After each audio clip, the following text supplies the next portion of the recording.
Here's a story that's had you fired up. A lot of calls, a lot of emails. Probably get more today. You've been fired up about this feud between David Letterman and Alaska Governor Sarah Palin. Here's the latest. Letterman has apologized for joking that one of Palin's daughters got knocked up by Alex Rodriguez during a New York Yankees game. Listen to his apology on CBS's Late Show last night. My responsibility, I take full blame for that. I told a bad joke. I told a joke that was beyond flawed, and my intent is completely meaningless compared to the perception. And since it was a joke I told, I feel that I need to do the right thing here and apologize for having told that joke. It's not your fault that it was misunderstood. It's my fault that it was misunderstood. So I would like to apologize, especially to the two daughters involved, Bristol and Willow, and also to the governor and her family and everybody else who was outraged by the joke. I'm sorry about it, and I'll try to do better in the future. Thank you very much. All right, now Governor Palin has accepted the apology. Let me read her statement real quick. Of course, it's accepted on behalf of young women like my daughters, who hope men who joke about public displays of sexual exploitation of girls will soon evolve. Letterman certainly has the right to joke about whatever he wants to, and thankfully we have the right to express our reaction. So there it is. She's forgiven him, and there's the statement, but still there was a protest outside of the Ed Sullivan Theater where David Letterman does his show. And the man who organized that protest, John Ziegler, radio talk show host, he joins us now. And also joining us, John Avlon, author of Independent Nation, registered independent. He's been following this, along with Wendy Wright with Concerned Women for America. All right, John, let me get your take on this. So he apologizes, she accepts. Why the protest? And excuse me, John Ziegler. I have two Johns in the studio here. John Ziegler, is that enough, or do you think Letterman should be fired here? Well, first of all, I was just a spokesperson for the website FireDavidLetterman.com, and I spoke at the rally in a press conference just a few moments ago, just a few blocks away here. As far as the issue is concerned, I think it's wonderful that Governor Palin has accepted David Letterman's apology. She would have been skewered in the news media if she had not done so. David Letterman's apology was interesting. It was a step in the right direction. I'm glad he's admitting that we are right, that what he said was completely indefensible, but it's a week late and a dollar short. There needs to be some accountability, some sort of punishment. That hasn't happened yet, and I'm not sure it's going to, mainly because the news media loves David Letterman, and they clearly have an agenda against Sarah Palin. She's held to a completely different standard than anybody else is. If he had said this about the family of any other public figure like Sarah Palin, he already would have been fired. We wouldn't even be talking about this right now. Okay, John Avlon, your reaction to that?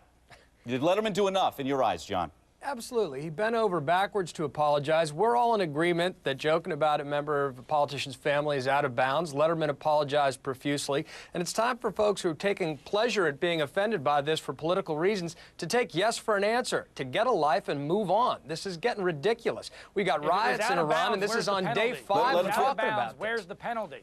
If it was out of bounds, where's the penalty? There's no penalty. A repeated public apology is a penalty. Not a penalty. His ratings have gone up because of this. You're looking to get your ratings up to talk about this. That's the hypocrisy in all this. No sense of any kind of accountability. Guys, let me get Wendy right in on this. Wendy, was Letterman's apology enough for you? Do you think he suffered, or do you think he's coming out a winner in all this? He only apologized for one of the jokes. He also made a crude joke about Sarah Palin, who's always been dressed modestly, that she had a slutty style. And he also joked that the daughters would have to be kept away from Eliot Spitzer. Well, Eliot Spitzer was not known for being around women. It was for pursuing prostitutes. So David Letterman has more to apologize, and Sarah Palin really took the high ground by accepting one apology, but he needs to deal with these other crude jokes as well. Let's get some calls in, guys.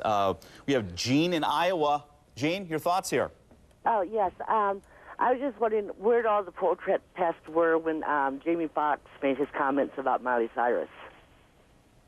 Okay, just so everybody knows, Jamie Foxx, on his radio show, he has there's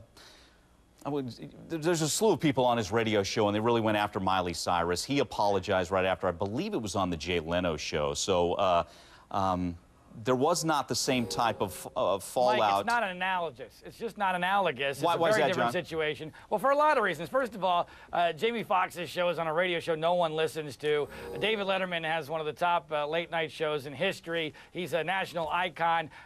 Governor Palin obviously was just the vice presidential nominee. She's a huge celebrity, and obviously this was her daughter that was being joked about, not Miley Cyrus, who is obviously a public figure. So there's no analogy here. Also, by the way, once again, Miley Cyrus and Governor Palin, two totally different views based upon the media coverage of them. As I prove in my documentary film, Media Malpractice, All right. There's an agenda against Governor Palin here that goes back on the David Letterman show for a long period of time. Okay, we're going to take a quick break, get some more calls in. The number 1-877-TEL-HLN. Letterman apologizes, Palin accepts.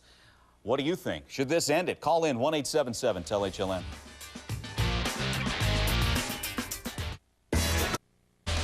Welcome back. I want to let you know an NFL player admits to driving drunk and killing a pedestrian, and he's only going to spend a month behind bars. 1 month for killing a man. Was fame and fortune able to buy Dante Stallworth a lighter sentence? We'll take your calls on that.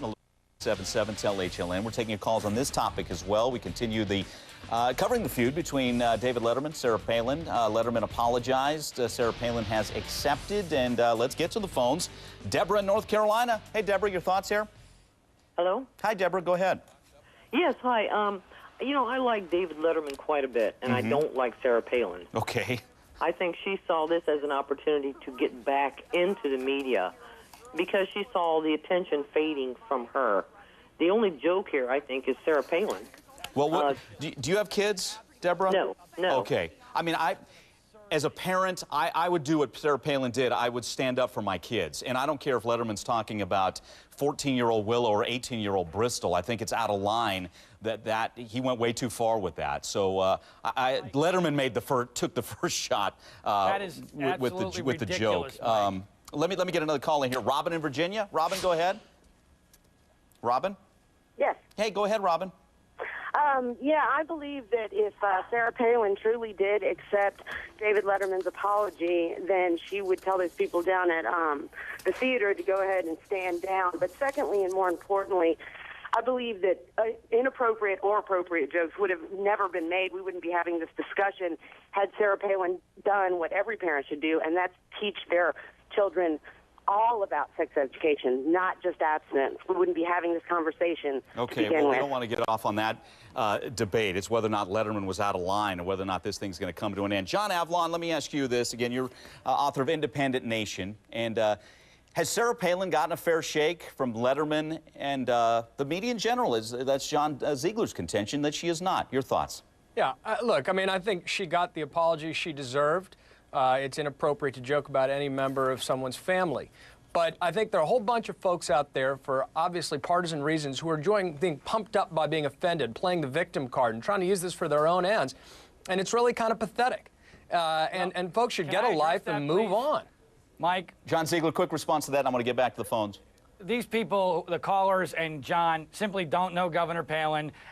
She is simply defending her child, who was not a public figure, a 14-year-old girl. What parent wouldn't do the same thing? She doesn't care at all about the public spectacle. She could have been over, on man. any TV She show she accepted wanted to the be apology. on. She could have been on Accept Conan it, O'Brien get last over night it, and move talking on. about Okay. this to a huge audience. She didn't do that because she doesn't care about that. She cares about what's right for this country and for her Dude, you're family. That's an ridiculous, man. outrage, John, and these callers don't know what the hell they're talking about. Well, let me get to another call. David in Louisiana. David, go ahead. David? Yeah, Hey, go ahead. You're up. yeah. I think that he should be fired the same way they fired Don Imus for saying something that was not even on air. It was basically recorded as like at a basketball game or whatever it was. It really shouldn't have been heard on national TV, but was kind of put in there. They fired him for that, and this man goes on TV, national TV, and says it right out straight like he's not even worried about it. I think he should be fired. Okay. John, let me ask you a political question here. As this is played out, from your vantage point, help or hurt, John Avlon, excuse me, I keep saying, John Avlon, is there any political fallout for Governor Palin for all this? I think she's fought for her family. She stood up for her daughter. I think she's okay. What do you think? Absolutely. I mean, look, people, if anything, I think feel sympathy for it because they understand, as Letterman admits, that the joke was out of bounds. But the folks who are trying to turn that into a tactical political advantage by playing the victim card are missing the point. She has accepted the apology. This is going to be ancient history. Turn the page. Let's focus on policy. Let's focus on things that matter, not this kind of celebrity blood feud, which is just a, you know, it's becoming an own echo chamber for folks who have a dog in this fight for their own reasons, not for Sarah Palin's. Okay, well, guys, we're going to have to leave it there. John Avalon, John Ziegler, Wendy Wright. You, the viewer, thank you for your phone calls. We appreciate it. Coming up.